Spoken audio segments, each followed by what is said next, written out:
बिजली चोरी से संबंधित राजस्थान में हनुमान बेनीवाल के लिए प्रकरण जो सामने आया है, मीडिया और विपक्ष और सारे कुछ लोग इस बात को उठा रहे हैं।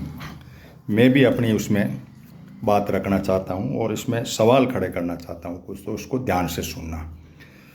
बीएनएस की एक धारा है जो चोरी के लिए 300 समथिंग, उसमें ये पहले भी थी 176 में चोरी जो भी धाराएं थी। चोरी की जो परिभाषा है उसमें यह है कि ये प्रॉपर्टी मूवेबल होनी चाहिए।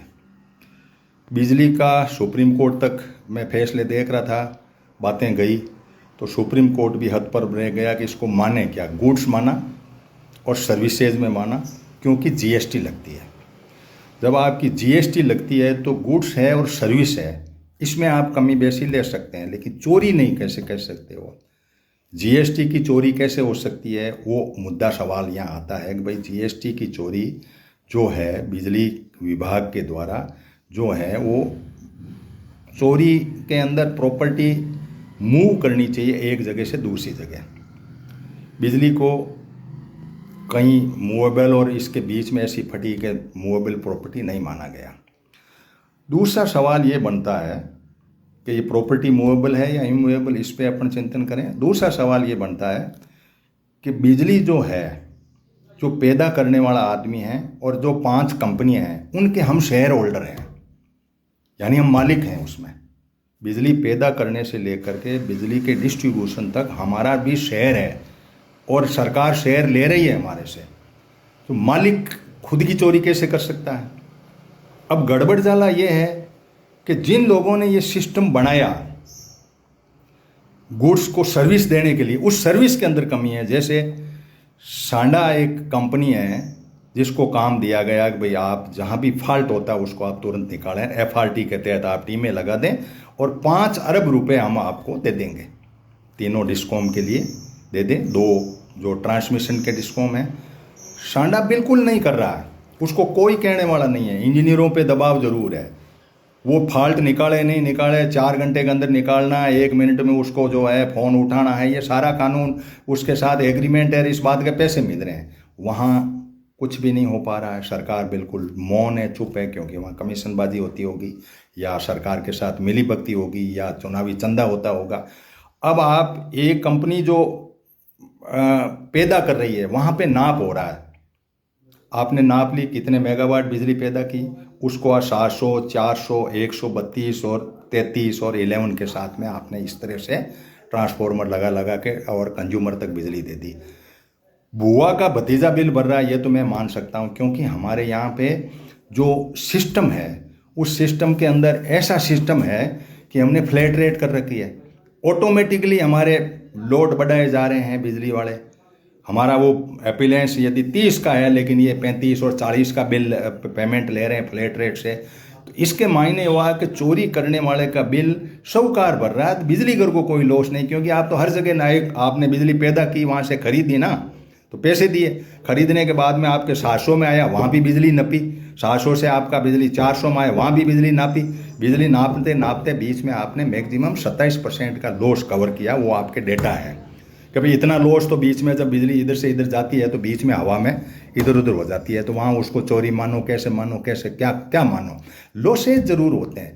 लेकिन ये बहुत बड़ा प्रोजेक्ट है कि एक मालिक जो इस कंपनियों का शेयर होल्डर है, 5 ही कंपनियों का शेयर होल्डर हम लोग हैं, राजस्थान की बात तो मैं कर रहा हूँ, 5 की 5 डिस्कॉम है, उसमें आम उपभोक्ता इन कंपनियों का शेयर होल्डर है और शेयर होल्डर को शेयर का नफा मिलने के बजाय उसको चोर घोषित करना, मालिक को चोर घोषित करना, ये बात कुछ बात पचती नहीं।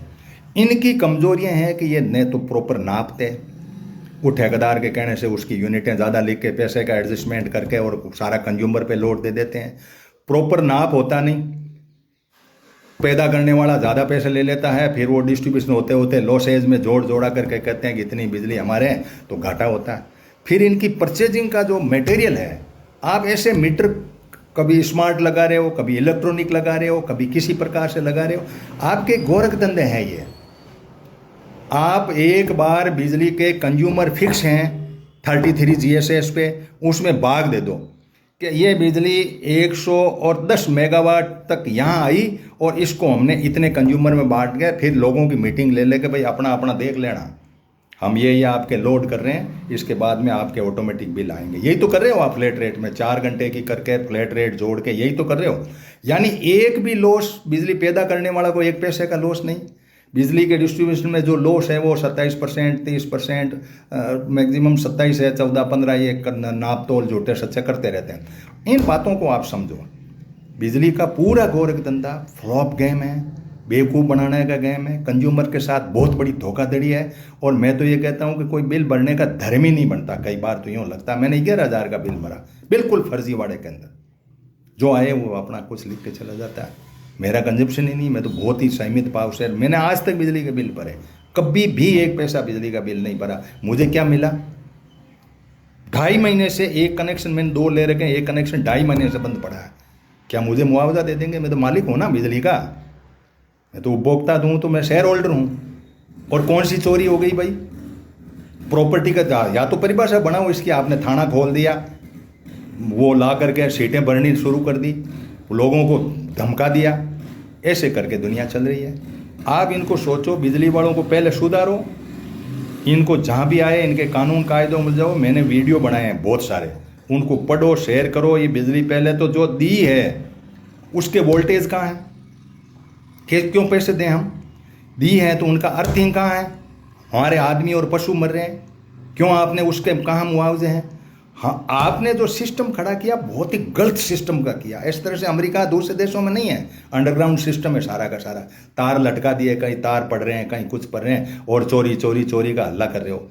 ये नेता ही ऐसे हैं, इनको कौन करेगा ये बस उधर करके। तो आप समझो, सोचो और इन बात को आगे बढ़ाओ। धन्यवाद।